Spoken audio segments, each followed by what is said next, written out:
Chapter 2. Blackness. Then, Vant shot upright. He sucked air in a panic. His heartbeat thudded against his ribcage. Nothing made sense. He inspected his body with trembling hands. His spine was straight. His limbs were whole. His eyeball functioned. He rubbed his face, working through layers of accumulated dust. Then he ran his fingers across his neck and discovered a strange blemish. A scar lined its circumference. A perfect circle, going all the way around. His mind swam with visions and sounds and screams and the mask. The expressionless guise of piercing white was burned into his psyche. He attempted to shake the haunting image from his mind when something became clear. The mask was not only in his thoughts, it was in front of him. What he had assumed to be a residual vision was, in fact, real. It was hovering inches away, studying him, and attempting to lock eyes. Get away from me! Two behemoth gloves wrapped around Vant's cloak and lifted him off his feet. Welcome back. Death's voice rattled. His face followed Vant's, every twitch and shake, like an intuitive mirror. Vant closed his eyes in protest. Open them. Oh, breakfast first? Death flung Vant across the chamber. Weightlessness. Then came a bone-rattling collision with the ground. The air raced from his lungs. In seconds, Death was again on top of him. No, get the hell off me! Vant was thrown once again. A violent crash landing sent him into a roll. His body crumpled and went limp. He dry-heaved into the dirt. This pain is your choice. Vant failed 3 times to get upright. On the 4th, he caught a glimpse of something in the dark. A glint, a few feet away. His whip gauntlets. Vant dove onto them. A flash of light strobed the fiend's monstrous silhouette as he activated the weapons. I don't care if you are Death. Nobody cuts off my head and gets away with it. And then, a surprise. An arrogant little laugh slipped from Death's throat. Vant charged. He swung an iron fist at the creature, who seemed to vanish into the black. He threw a right cross, but hit only air. Another overzealous attack sent Vant to the floor. The damn thing moved impossibly fast. It was impossible to get a bead on. Vant's pupils darted left to right, searching, scanning. His eyes adjusted and the surroundings materialized. He was in the interior of the monument. The cavernous scale of the room was dizzying. A series of carved pillars, coated in centuries of accumulated dust, melted into the vastness above. The expansive realm was a palace. Death's palace. Wind rushed across Vant's face as his adversaries stalked him. He clanged his iron fists together. Come on! Death swooped underneath Vant's feet, launching him 10 feet high. How is he doing this? Vant pondered, before a collision with the floor interrupted the thought. Death's gigantic hands then clamped his skull and raised him up to eye level. The tender skin began pulling apart at his scar, stretching. It took a significant amount of time for your head to reattach itself to your neck. Are you sure you want the two separated again? Vant thrashed in defiance, gurgling blood flooding into his esophagus. In a moment, he would be headless. Again, he beat against Death's arms. I'll kill you! Let me go! Death released his grip. Vant slammed back into the ground. He dropped his gauntlets and clutched his neck. Kill me? You misunderstand. I am the end of all things. You're the end of a prick! Vant knew this was the wrong move. Death kicked him. Hard. Vant skidded across the ground. Then there was the sound, the terrifyingly beautiful sound, of the perfectly sharpened scythe sliding from its sheath. Though Vant tried, scrambling away was futile. Death was already upon him. There is nothing alive that can withstand the edge of this blade. Nothing. Yet, here we are. I watched you writhe back to life. I watched your muscles twitch while your spinal cord reconnected with your comatose brain. It was fascinating to behold. As you can imagine, distractions are sparse down here. Things can be a little bleak. The blade entered Vant's scar. The incision was skilled, surgical. An inch of flesh opened up, then 2, 3. Ending your life may not be possible, but destroying your body most certainly is. As you do not wish to behave, I suppose I shall do so again. Perhaps the next time you awaken, you will appreciate me. If not, well, I have all the time in the world. The scythe's tip hooked a vein in Vant's neck. Death manipulated it with delicate precision, tugging at it without severing it. Mercy. Mercy. Mercy is exactly what I am. Now open wide, little immortal, and let me gaze into your soul.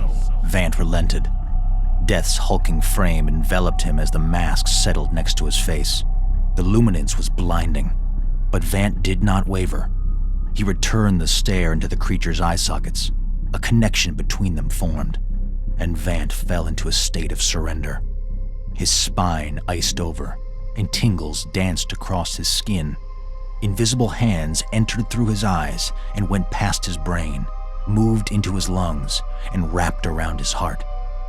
He sensed he was being seen, truly seen, for the first time.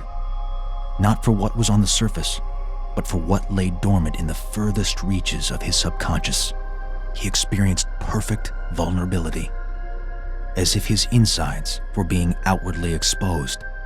When the deed was done, death casually tossed Vant aside. Physical world reality returned with a crash, and once again, Vant found himself collapsed on the ground. I have seen through your eyes. I have seen your weaknesses, I have seen your misunderstandings, and I have seen your misinterpretations of reality, which are extensive. Must be quite atrocious to exist as you do. Thanks. To be the person you think you are, to live the way you have lived, to hold on to so much. I would rather die than trade places with you, and that is saying something. However, I have looked deeper. Past the feeble clutches of your mind, I have seen all of which I need to see, and I have decided. You'll do. I'll do? You'll do my bidding. Vant stood on wobbly legs. Come again? I have chosen you because of your particular sensibilities. You are an ideal candidate for my needs. You have been made immortal, and you shall remain so until you fulfill your purpose. I want no part of this. Whatever this is. It is too late. You and I are tethered. Your anatomy longs for death, which is what pulls you to me. It will never stop, no matter how much you resist. So you've doomed me. No. Take it back. Let me go. If you wish to be free, you must placate the urges inside. I shall provide you with ample opportunity to do so. Do as I command, and the leash will loosen, so to speak. Fail to do so, and things will become worse. No. No chance. I didn't choose this. Ah, but you see, you did. You are here because of what you have done, because of what you are capable of, because of what you really are. As of this moment, you belong to something else. You will do my bidding. I am quite certain of this. You're wrong. No, you're wrong. I refuse. You've got nothing on me. There is nothing you can take away from me that hasn't already been taken. A foolish thought. You see, it's not what I'll take from you. Death gently took Vant's hands in his own. It's what I'll break from you. He snapped them backward, a juicy crunch of bone mixed with Vant's shrill screams. His hands flopped loosely at the wrists. Ah! Ah, you son of a bitch! Hold your tongue lest I rip it from you. I've suffered enough! Just end this already. Choose your words carefully. I am exceedingly literal. Do you desire an end to your everlasting life? Yes. Your lack of gratitude is tantamount to stupidity.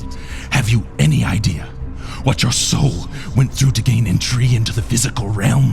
What unfathomable pieces had to fall in place to manifest you in this organic form? How would I know that? One may assume it was substantial. How very cavalier of you to toss it all away as if it meant nothing. Toss it away.